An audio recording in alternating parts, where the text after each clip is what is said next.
Welcome back, fellow armchair generals. This is Gamer 1745 here, continuing my playthrough of Hearts of Iron 3 with Black Ice 10.33 and other submods.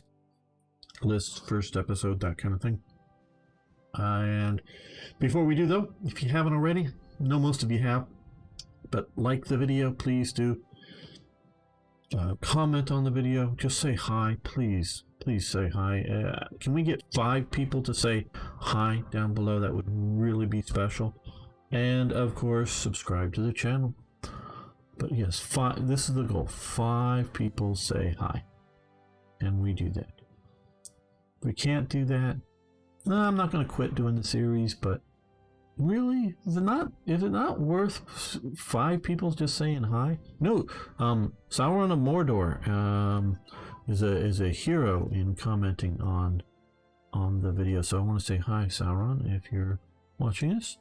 You say hi more than anyone else, and a few others do too, I know, but it's normally just 1 or 2. Okay, let's see. Long range submarine classes have advanced. Very nice. Come over here. It's grayed out. Unlocking these. What else? Okay, submarine hull engine battery, large berthing capacity. Okay, a lot of these 1940s, we're not going to do those now. Not going to do these. Propulsion, though, we can. But that's for torpedoes, I believe. Torpedo technologies. So we're going to... I don't know what unlocks. Well, we can do the propulsion. Let's throw in propulsion. Torpedo propulsion.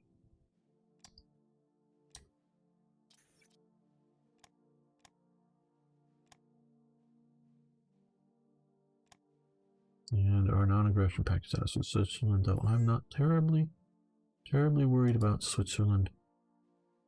We would give them money. I know I ended that big thing with Japan that we didn't need for a while there. Okay, we'll do that with the Soviet Union, and we're going to... Well, that wasn't steel, that was...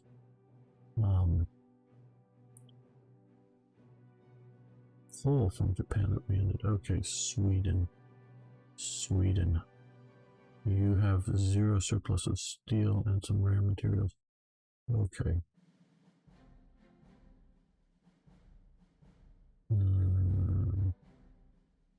We're in a deficit. The USA, they have money. USA. Okay. USA.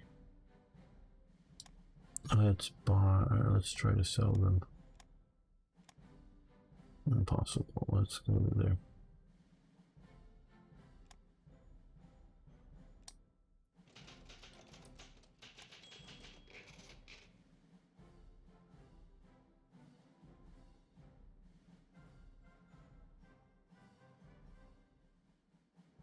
Okay, that's just getting too close. So what I'm going to do here is we're currently at war economy, 10%. Where do we come down here and go to consumer-oriented products? No, we're going to go from war economy to full mobilization. So that should reduce down our effective ICs. It's just getting too close, because I think it is like 640 or 650 is. It'll start pushing us into economic problems. There we go, down, but it's a big jump down, I know that.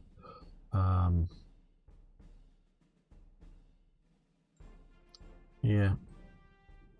Now what we can do to try to mitigate some of that, and we got 2 more factories coming as it is now. Well, let's look down here. We're looking for these. That's fully maxed out. Heavy industries is what I'm looking for in that's up in Germany here. Of course, we won't need so much steel now that we don't have as many ICs rocking. I guess they're unless I'm Not paying close enough attention. Doesn't look like any heavy industry effects for Czechoslovakia that we got. Okay. Well, I don't know. We'll just add a couple of more, maybe. I don't know. We probably don't need too much more. We'll add a couple of more. Industries. We'll put these to the top, which of course means a lot of stuff that had been in production won't be, but still, whatever.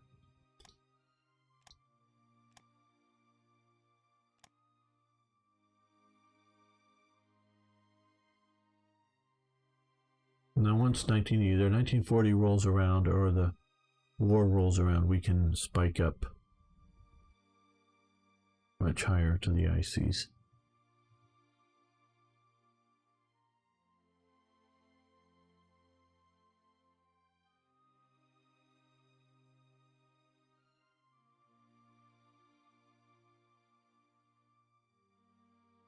And it's the same total in 38 as it is in 39. Let me check. I know it's 640, 650, something like that. Okay, create the 4th Panzer Division, yes. Create the 3rd Lish, the 2nd Lish, and upgrade the 1st Lish from Brigade Division, yes. Okay. Okay. Yes. Yes. Yes. Yes. Now, what happened with all that? Did any of that go into production queue? Yes, it did. What do you know? What do you know? What do you know? What do you know? Okay. That's in the production queue. That's nice. Let's put all of this below it.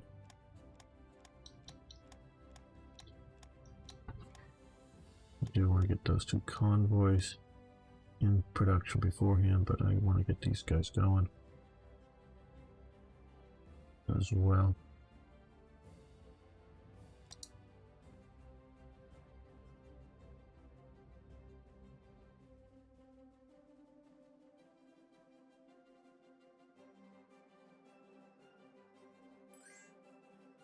Romania. Yes, you may have entered be Romania.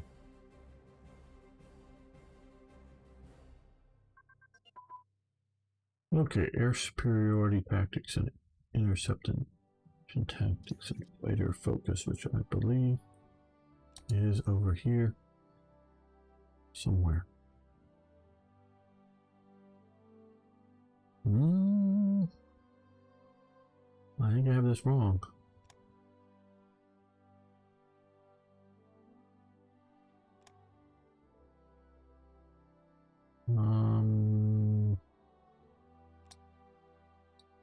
Fighter focus.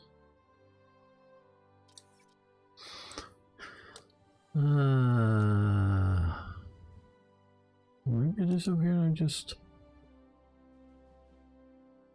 forward air controller, naval tactics. Oh, here.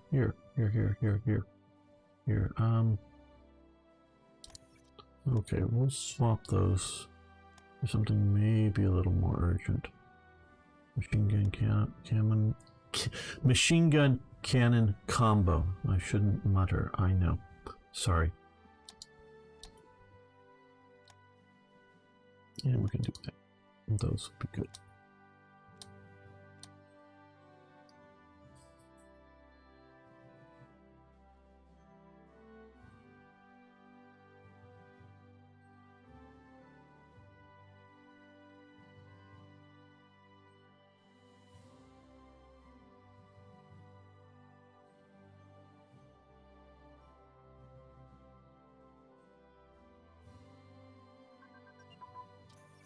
Marine HQs.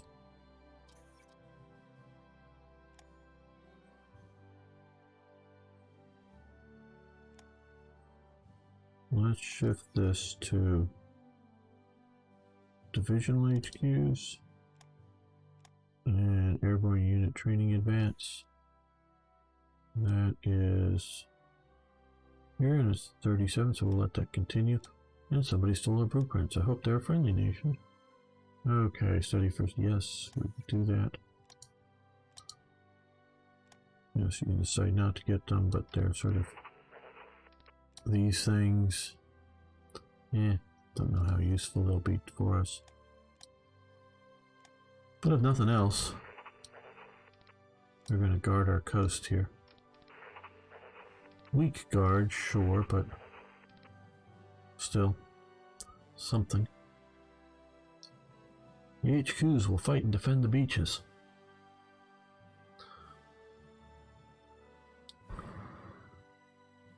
Picturing a bunch of naval officers with lugers out there, pointing them out to the sea.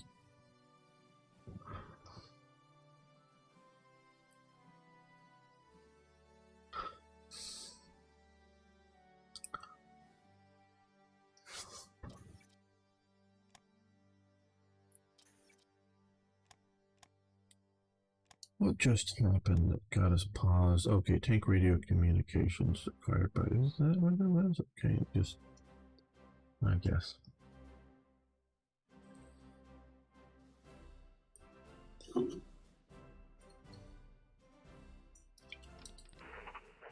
I guess we can attach this to.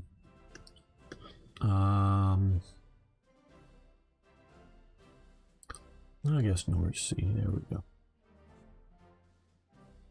Put them in the Naval Command Structure. What do we have here? Okay. Para HQs. Advanced.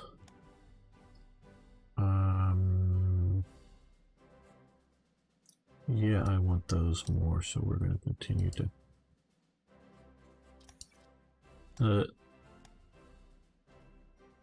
naval ones, you know, obviously give us these units here, and they're sort of like, yeah, what do you want to do with them? And you can decide not to have or not to get the HQs, but doing the study for them, the research, gets you the delay. It reduces the delay between attacks, and that is very useful. So even if you don't want to actually click the event to pay a little money to get the HQs, it's still useful to do it.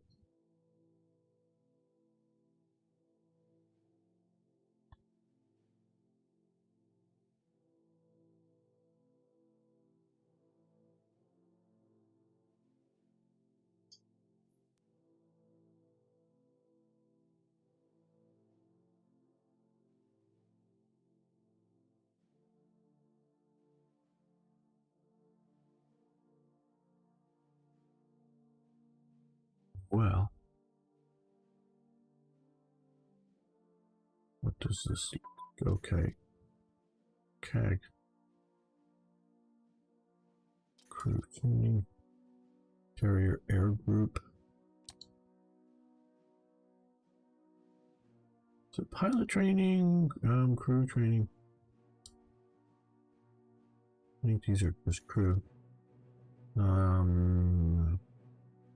Here. Yeah, they do help the naval bombers and airs. So well, let's keep that going. I'm going to use a lot of this. A fairly lot amount, you can see. So I'm going to do little or no, but little if this ends up being. I don't know how long this series is going to be into the war. That's mainly I'm playing this. I need to play this. I need to play. I need to record it because that's part of the stress on the system. So testing it without recording it. So I might as well show you this. I want to play some of the war. I want to see how stable it is once I get to the war, and play some of it. So this is really just a test playthrough that you're getting to see here, and I'm talking while doing it. Okay. Have stolen plans that let us improve our abilities in the cruiser screw and rudder to level 5, giving. I like to check out just how big of a bonus this is. Okay, here. So we've jumped all the way to 1940 levels from very low levels, whatever they were, probably down here at like at 1 or 2. And we've jumped, so that is. Because what we are putting a lot of leadership into this. Probably it's not as good as if you just actually research things, but this was probably at level 1 or level 2, and it's jumped all the way to 5. So that stealing a big jump instead of just moving it up one. I did focus on, because I thought we would be fairly well ahead on the. Okay, form the infantry division, full division. We'll take that, and form the panzer division.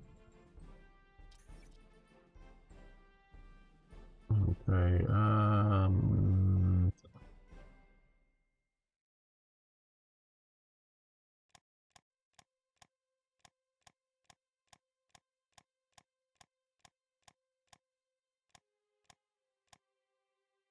There we go. Hopefully we can get through some of this. Let's take a quick look up here. Okay, these guys are about ready to graduate. I mean, almost no ICs there, but considerable there. Yeah. I mean, that's good. Yeah, we'll get to these soonish.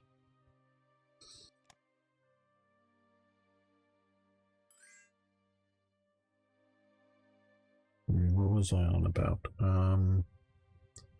Oh, stealing versus researching. Yeah, I did focus. Yes, you can have energy. On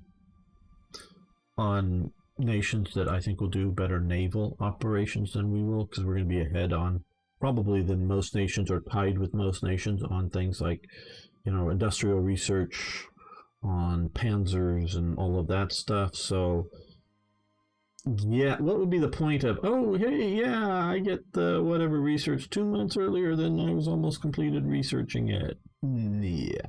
So focusing on like Britain and Japan, where they may have naval stuff that will jump us further ahead. Cast pilot training. Okay. Now we want to come down here. And it's also, obviously it's a lottery.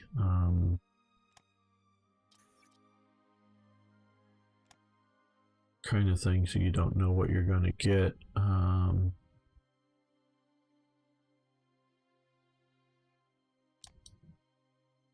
But it's sort of fun to see what you do get and what you may have. I don't know how much, if it's ever really worth the amount of leadership going in there. I mean, you can get lucky on some things. Now, if you're sort of a minor nation, maybe you'll cash in on a lot of stuff. I don't know.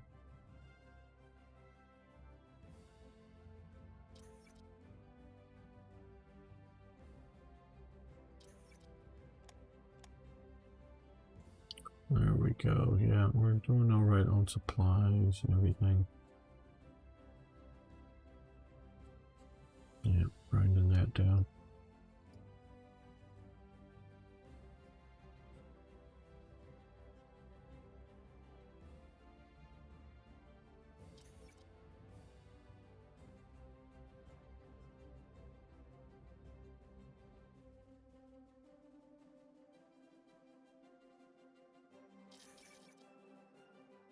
Order placed.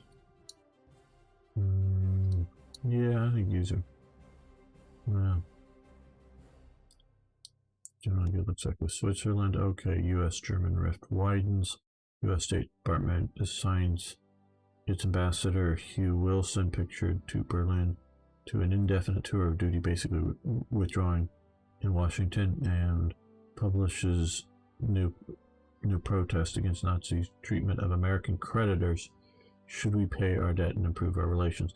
So this really, and I know that, Uncharted, who is doing a wonderful job. I mean, I'm not agreeing with everything he's doing, but, and for mostly one-man show, doing a rather good job at modding Hearts of Iron 4. He had events around now in which the U.S. is putting sanction on Germany. As we can see here, that is the opposite of what Germany is trying to do. It is trying to get, because American banks, often guaranteed by the U.S. government, I believe, I don't know in what number of cases, loan Germany lots of money so that Germany could pay off the, what we'll call it, war debt, some, debt assigned for widening the war, and being the only one who could really pay them back, because they were breaking up Austria-Hungary, so they weren't going to be very big on paying the costs of everyone fighting them. And of course, the Russia's gone, and no one was dealing well with Soviet Union. Yeah, so they're the ones that could possibly pay. So that was what was put onto them. And the U.S. goes, hey, well, we've made lots of money out of World War II. Oh, and we didn't exhaust ourselves spending lots of money on World War II. So we have lots of money laying around. Well, we'll loan it to you, Germany, to pay off those nasty English and Frenchmen and, some American debt. But you've got to, we're loaning it to you. You've got to pay it back with interest given time. So the U.S. wants, money from Germany. Okay, well, we do have money in this game, definitely here. And we're going to see here. But the way you sort of make money is to export things like to the U.S. The U.S. wants to have good trade and business relations with Germany, even after they're, gobbling. I think in December, because this is probably set to start around here, or maybe in November or something, but the rest of Czechoslovakia hasn't been taken over yet, I don't think, when this happens, but, they did have the Sudetenland. So we'll lose money, and either way, you can just really, which if you want to trade with the U.S., that you don't want to pick this. You might keep the trades that you have, but you're not going to trade as easily here. Well, this is going to hurt you anyways, but you lose some money, and you sort of don't get hurt too bad. Sort of like there's bad and there's worse. Okay, support the DP that used to be the SDP. Whatever, or KDP. No, yeah, KDP. Patriot Deutsch Party. Now that they no longer have the SDP. The rest of Czechoslovakia just becomes the DP. The Shell plan. This again here. You can see the program. This is where Okay. National Socialism is not Marxist socialism, but it is a type of socialism. I know people hate when I say it. Now, maybe it's right-wing socialism. Maybe it's all socialism left-wing. I don't know. I mean, it's sort of how you define things. I mean, go back and forth. It is definitely, socialism, by its very nature, is an authoritarian system because it is controlling things like business. Okay, so socialism is an authoritarian system. People out there, you can like socialism, but just know it's authoritarian. It is an authoritarian system. This is maybe a highly nationalistic, national socialism is, because they're national there, maybe highly nationalistic, and that might move it to the right instead of the left in socialism. But National Socialism is a type of socialism, but it is not Marxist socialism, but it is a collectivist. Oh my God, you don't think Nazi Germany wasn't a collectivist society? It is a collectivist society, very much so. But it is, nor is it fascism, as the more I look at this and the more I understand, because I always just thought, well, Nazism is sort of fascism plus racism, No, it's not fascism. Hitler ideologically likes competition. Now, he doesn't want what they see at times is abusive situations that you may find in certain capitalistic systems. And Hitler is an anti-capitalist, but he is a socialist, and he is for social collective settings. But what he wants, though, is to have competition between, say, corporations. He wants the corporations to be privately held, whether by one person, one small group of people, maybe a family, or maybe by 1,000,000 people owning one share each of a big corporation that there's 1,000,000 shares out there, and everybody owns one share. He is for private ownership. And it's to the extent you have private ownership, to the extent that at minimum it doesn't hurt the collective, but best that it helps the collective. Private ownership within the collective, meaning it's not an absolute right to ownership, but it is a reward for successful behavior, good behavior, not just as in, like in prison or something. Oh, we like how he behaved. No, by coming up with a new, doohickey that goes onto a car that makes the car better, and you make money. By using human ingenuity to improving the situation. He likes that. He wants competition, but he doesn't want capitalism.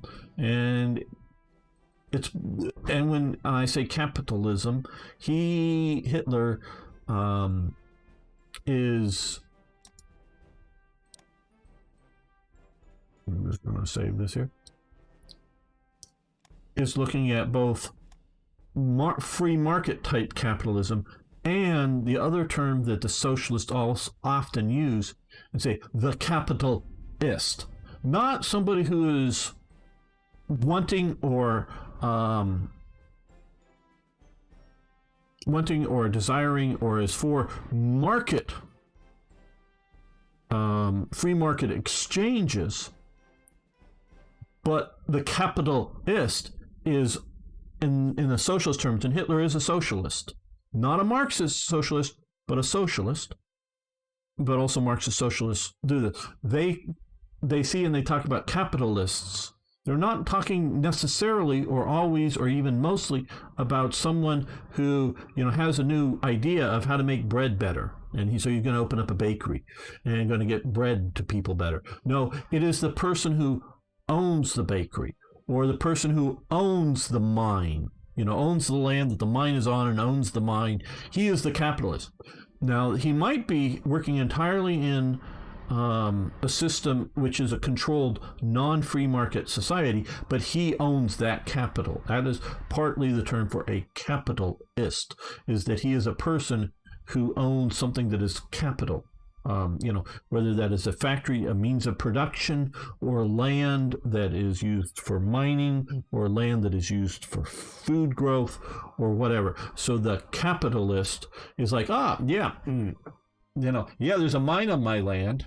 I don't do nothing. They just pay me money. Why do I have that land? Well, maybe I inherited it. Maybe I did something else to earn the money, traded stocks, ripped people off in whatever the version of Wall Street Germany has. And there's a lot of people that did it, but they somehow, either by legitimate or by illegitimate means, just got a lot of money, now owns land, and doesn't himself or herself contribute to society, but lives as a leech off of society.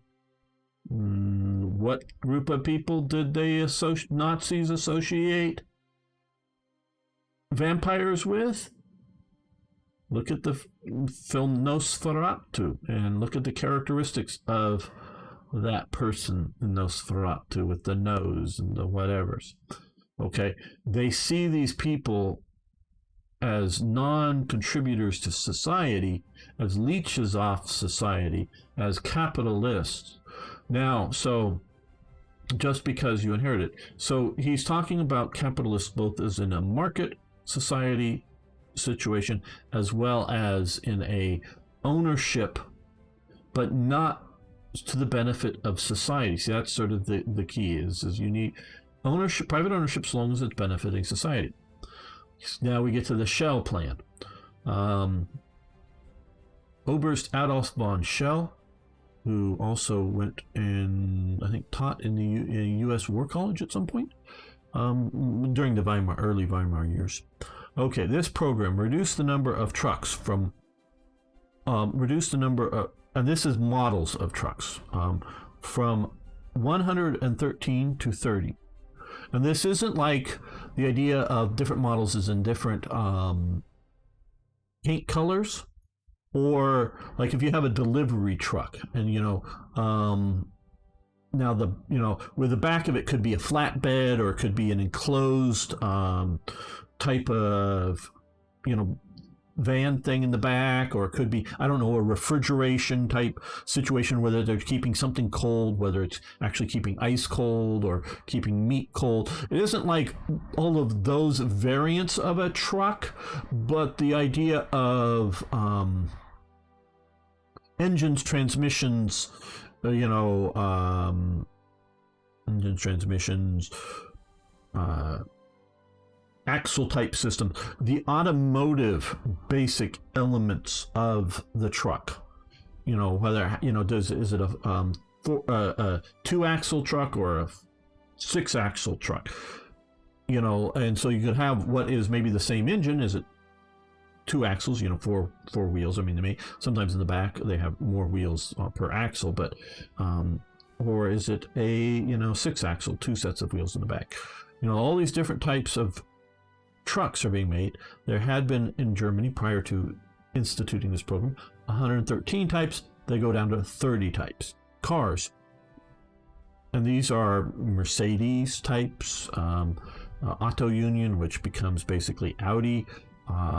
Obviously Volkswagen is spinning up at this point, but they go from 52 types of models of cars down to 19 models of cars being produced in Germany, and motorcycles from 150 types of motorcycles down to 30 motorcycles.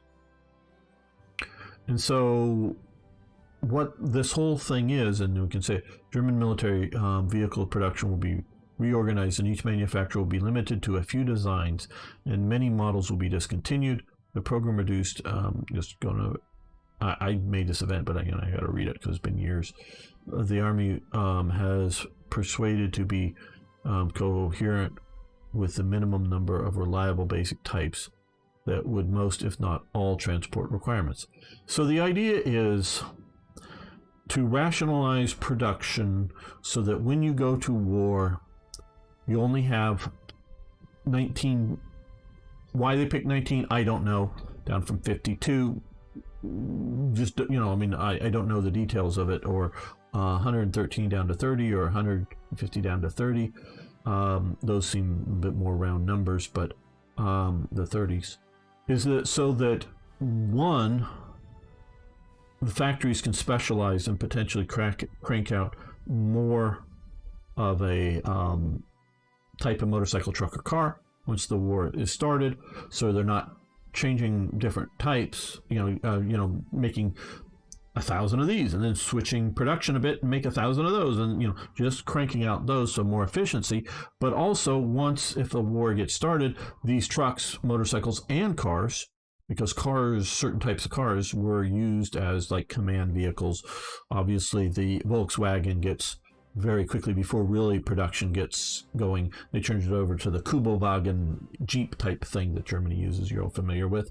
That's basically my understanding, because the engine's in the back. That's just the Volkswagen engine, transmission, and axle system with a more utilitarian field body on it. That's the only, it's otherwise it's a Volkswagen basically, in the automotive sense. So if you need a new distributor or whatever for a Volkswagen car, and of course in 1938 when they're doing this, they're not thinking there's going to be a war within a year. So, they're going to have tens of thousands, hundreds of thousands, maybe, I don't know what they were thinking, of Volkswagens driving around Germany. And if you go over to making Jeeps, well, whether you actually rebuild the Volkswagen from where they are to military, or whether the military just uses the Volkswagen, or they're just sitting around and you need spare parts for the military, you can take them off. Or if the civilians are going to continue to use them and there's going to be some civilian production, it's not different than the military production. Same for cars. Now, trucks. Now, supposedly, and I really respect TIK's work. He does really good work, and I learned from him. Now, I don't always come to the same conclusions, often similar ones, but to some of the same conclusions, sometimes not. Now, he was talking about how at some point, because around now, rubber is really hard to get in Germany, and they are still only spinning up artificial rubber. They never get to enough of it. But it's to the point that because of the situation, they're almost at times, he says, some of these companies are buying trucks just to get the tires, because there's no way to keep their business going. They can afford to buy the trucks, but inside Germany, no, they couldn't buy a tire unless they turned in a tire. But they need spare tires to keep some of the vehicles working. It's not like, because they're supposed to be like fully used up, and then you go and you hand it back in, and then you can buy a new tire. And they're going, I need tires. Like, I don't have tires to give you. I need tires. So what they would do is buy some trucks just to get the tires, and then he says they're selling the rest of the truck for scrap metal. I don't know if it's quite scrap metal or just scrapping it out, selling it as spare parts or whatever, parting it out, just to get tires for their vehicle. So because of the National Socialism part of this, instead of having a free market, to where, well, I'll pay you, double the amount for tires than what they are if I get them. Nope, it's just no tires because you got to turn them in because the law says you got to turn them in.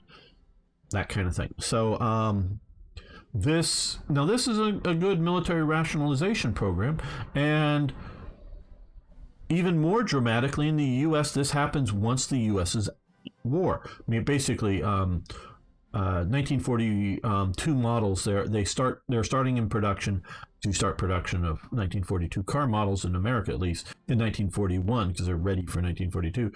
But they get halted very, very quickly. So my parents were car collectors, so I know this.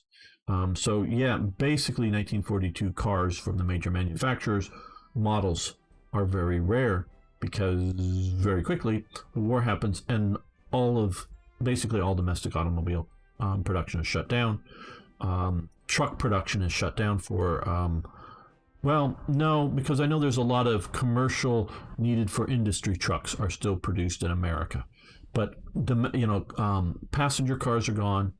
Farm trucks are, I think, hard to get, but I think you still can get. Motorcycles, I don't know quite the situation in motorcycles. U.S. buys a huge ton of motorcycles, but as a proportion of the Army size compared to Germany, not nearly as many. They might buy, you might come back, and because I don't know the numbers exactly, they might even get more than Germany, but bigger army or something. I don't know. They don't do nearly, because they do use motorcycles in the field, but not nearly to the scale that Germany does. So I don't know how much production there is, because there's definitely Harley Davidson and whatnot was making for the war, because they needed some motorcycles, and the some is in thousands of them, but not to the scale that Germany is cranking them out.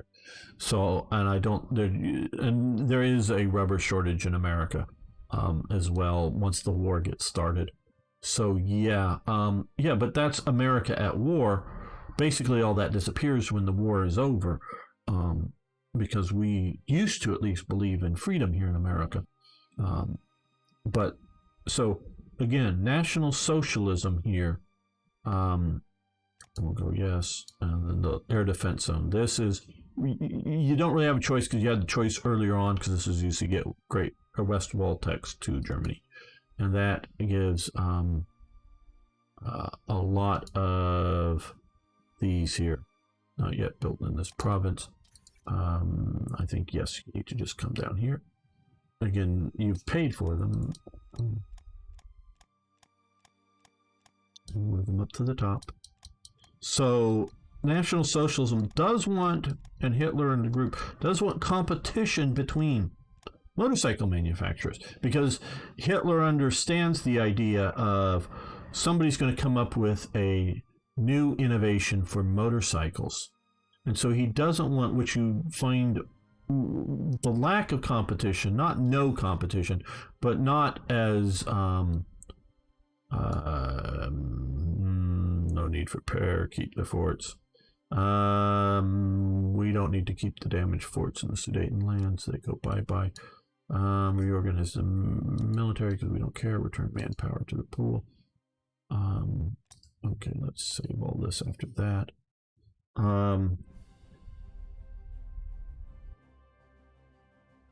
There's more centrally planned economies under my understanding of fascism in Italy, where they still want the competition more so in Germany, but too much, not too much competition, but by selfishly having too many automotive designs being made, cars, motorcycles, or whatever, you are hurting the collective. So that, yes, potentially, and I don't know exactly how the Shell plan worked, as in, oh, well, hey, yeah, I've got this new motorcycle thing that, is a better suspension system or more efficient engine or something like that. And they probably go, great, wonderful. And you work for, Mercedes motorcycles or whatever. Great, wonderful. Okay, just discontinue this other motorcycle here and replace it with this new type. Get permission to swap it over, because we don't need to, if something's out of date and we're not going to keep making it, fine. We got something significantly better, fine, put it on the market and try to, outsell your, whoever the other motorcycles, Zudpuds or Zuputs or however you say it, or whoever, one of the other motorcycle manufacturing companies. Sure, yeah, great. But don't have too many models of types that we consider different. Because that would hurt our society.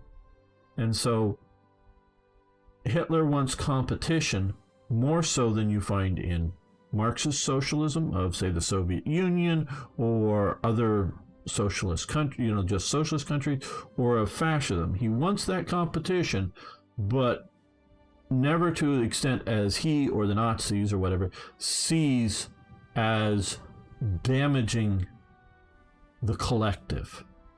Competition is sort of like in the Hitler Youth. I mean, they according to, and if you talk, you read some of what Rommel says, he really thinks that they were brutalizing the boys and teaching them to be little thugs.